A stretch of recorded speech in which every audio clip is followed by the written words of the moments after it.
called Cleveland Commons and the Food Incubator Project.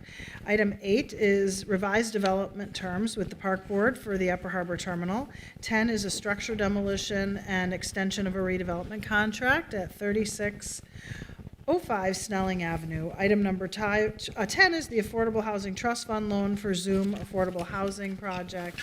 Item number 11 is the ASPCA Northern Tier Initiative. This is a grant for a part-time animal foster care coordinator. This would be accepting a grant. Item 12 is a referral to staff on the rideshare protections. Item number 13 is setting a public hearing for October 24th for the open air motor vehicle parking lots ordinance. Item 14 is setting a public hearing for AGRA Affordable Housing Project financing. 15 is setting a public hearing for the North Market bond issuance at 4414 Humboldt Avenue North. Are there any items anyone would like to pull for discussion? Ask everybody their vote on the consent agenda. All in favor signify by saying aye. Aye. Aye. Any opposed? Those items are approved. We have 3 public hearings. I'm going to just note that for item number 3, which is Wadag Commons, we will open the public hearing, but we are going to continue it until the 24th of October at the request of staff. But Ms. Geisler will be here if anyone is here to speak to that. Let me check and see if anyone is here to speak to that. Okay, then we'll go ahead and open the public hearing on item number 3, which is the tax-exempt multifamily housing revenue bond issuance for Wadag Commons. Is there anyone here to speak to this issue? Anyone? Anyone? Seeing none, I will close the public hearing and continue the item until October 24th. All in favor signify by saying aye. Aye. Any opposed? That item is continued. Then we'll move to our 2 public hearings, starting with item number 1, Pillar Forum at 2300 Central Avenue Northeast. Mr. Mohammed? No. Mr. Mohammed, welcome.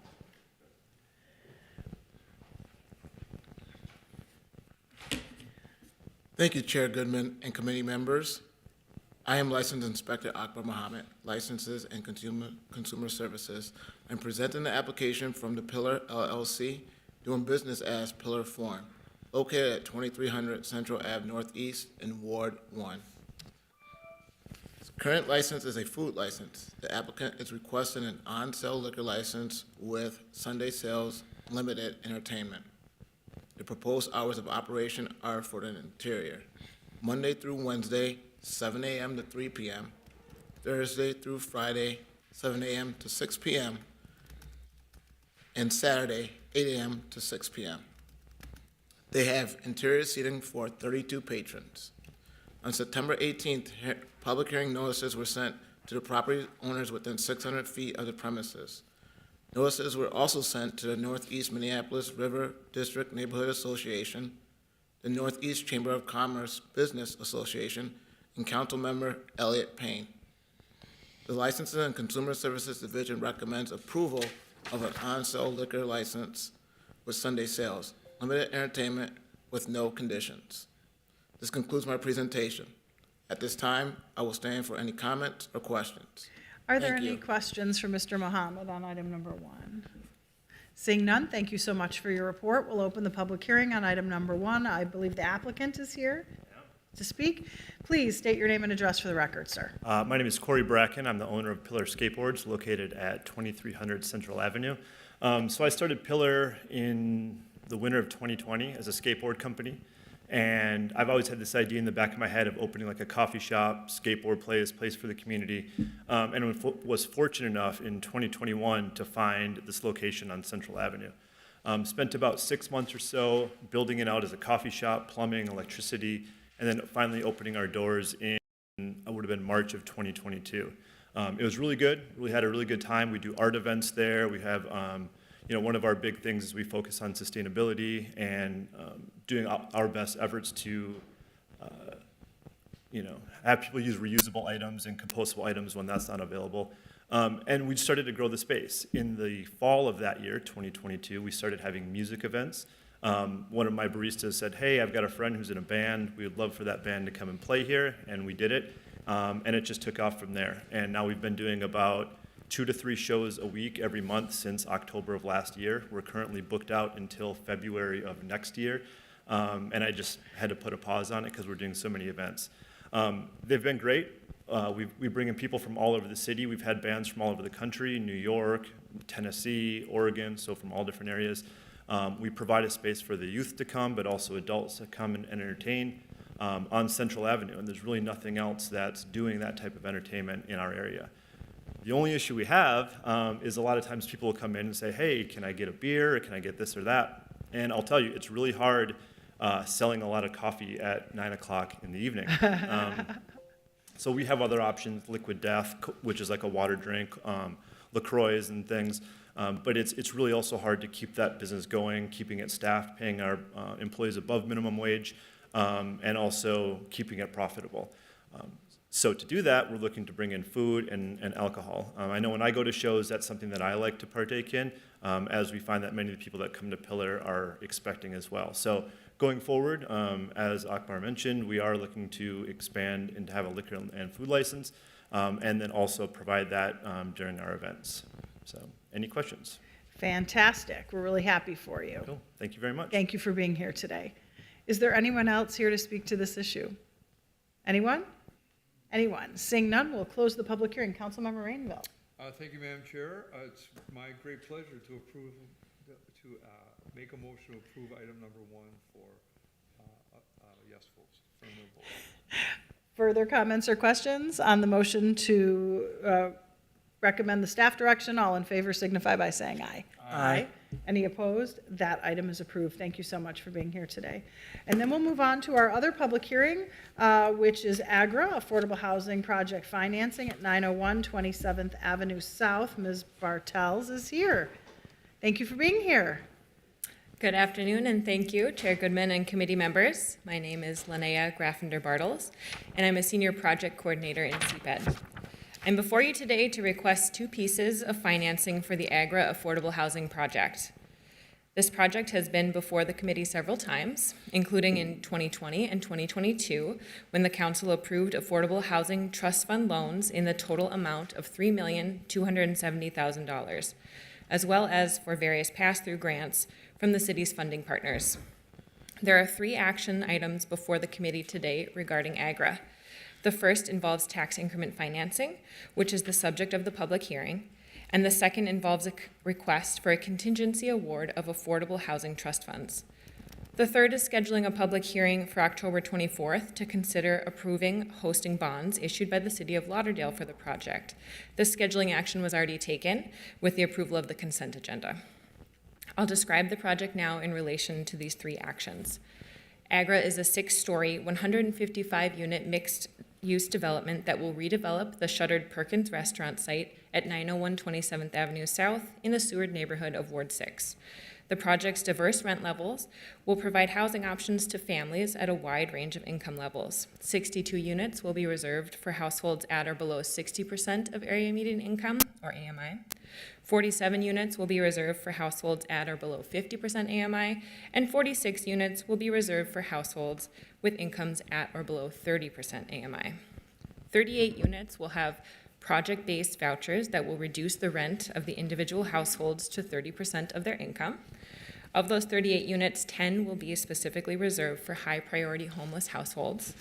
Additionally, 8 units in the project will be reserved for people with disabilities. The total development cost of the AGRA project is approximately $54 million. Primary financing for the project includes housing revenue bonds and syndication proceeds from the accompanying 4% housing tax credits. Developer participation in the project includes $2.4 million in deferred developer fee. The first set of action items on today's agenda are related to the proposed tax increment financing. The developer has requested pay-as-you-go TIF assistance from the city to help pay for eligible construction costs. The AGRA TIF plan establishes a new housing TIF district. Pending City Council approval, the City of Minneapolis will issue a pay-as-you-go tax increment note in the amount of $1,088,600 to the project. The note does not obligate the city to make any payments to the note holder beyond the payment of 90% of the tax increment generated by the development.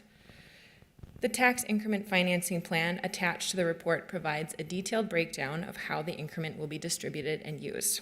The Agra tax increment financing plan was transmitted for the required 45-day review to Hennepin County, the Minneapolis School Board, the City Planning Commission, and other interested parties on August 24th, 2023. No public comments were received about the plan. The TIF contract terms require the developer to deliver 155 units of affordable housing, 93 of which will be affordable at or below 50% AMI, within 18 months of closing. The developer has agreed to the city's recapture provisions. The increased property value resulting from the construction of the housing project will not be included in the city's general tax base until the TIF district is decertified, which is anticipated to occur in approximately 26 years. The city will retain 10% of the tax increment generated each year for the payment of the TIF administrative costs. The second action before you today is a request for contingency funding from the Affordable Housing Trust Fund. The project faces a remaining funding gap. Like many other city-financed projects, Agra has been challenged with cost increases due to changing interest rates. To reduce costs, the developer worked with the general contractor on value engineering. The developer now requests $1,395,000 in Affordable Housing Trust Fund contingency funds to close the final funding gap. With approval of the contingency award and the TIF requested today, as well as the host bond approval requested on October 24th, the project will be ready to close before the end of the year. And staff recommends approval of these three actions. I'm happy to answer any questions the committee may have at this time. Thank you so much for your report. We'll see if there are any questions. Seeing none, thank you so much. We'll open the public hearing on item number 2, which is the resolution approving the tax increment plan, as well as an additional contribution from the Affordable Housing Trust Fund and all of the items noted by staff. Is there anyone here to speak to this issue? Yes, this is your time, sir. So, Chair Goodman, council members, thank you for letting us come here. We're super thankful for your support of this project, and especially city staff. Linnea and her whole team have worked incredibly hard with us. I know this is a significant gap in this project. There are other city projects that have gaps too because of where we're at in the market. But it's a full steam ahead, trying to work with Minnesota Housing, the county, the city to get this done. So we really appreciate the support. Thank you. Perhaps you should share that you used to work here. I used to work at CPED with many of the folks in this room, so it's great to be back every time I get to be back and work on projects with you all. It's great. It's really wonderful to see you working on this fairly deeply affordable housing project as well, Corey. Congratulations. Thank you. Did you have a question, sir? Yes. Councilmember Rainville. Thank you, Madam Chair. I'm just curious, what is the total amount that this project will cost? So it's about 53 million total. Okay. And you think you'll get the rest of that from the Minnesota Housing and the county? So it's, the county has already put in a significant amount of money. Minnesota Housing, we have a request into them for another 600,000. That goes to the board at the end of October.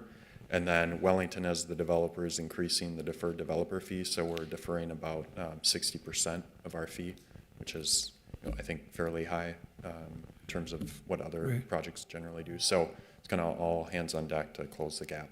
Well, good for you. That's a big project. And how many units? It's 155 units, and then of that, we have 38 that will be deeply affordable at 30% or less. And then of those 38, we have it's about 18 that will have supportive services, either through a nonprofit service provider or through the state Department of Health. Excellent. Thank you very much. Thank you so much for being here. Thank you. Is there anyone else here to speak to this issue? Please step forward, state your name and address for the record, sir. My name is Chris Boucher, and I just advocate for affordable housing. And I just want to say I want to see the project get approved because I know that these projects are infallible, never failing to the community, and they provide help in affordable living, and I stand behind that 100% for the people of Minneapolis, Minnesota, especially people of color, that need and utilize the affordable housing the most, especially the people that use the deeply affordable.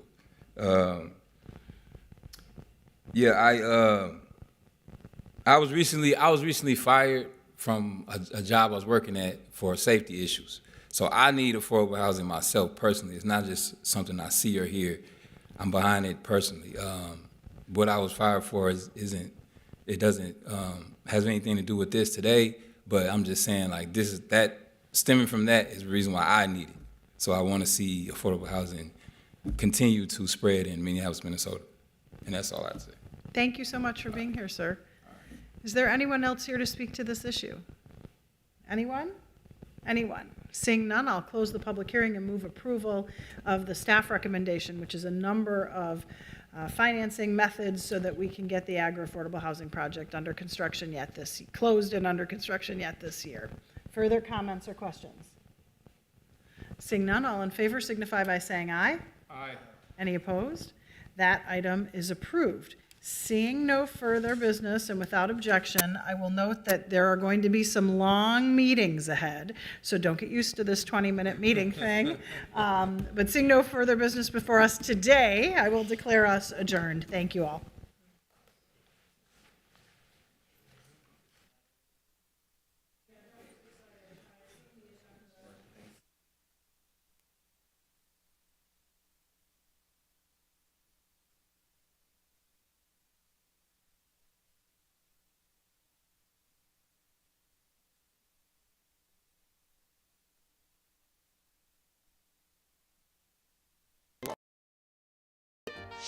and signs it. Then his mom signs the witness portion.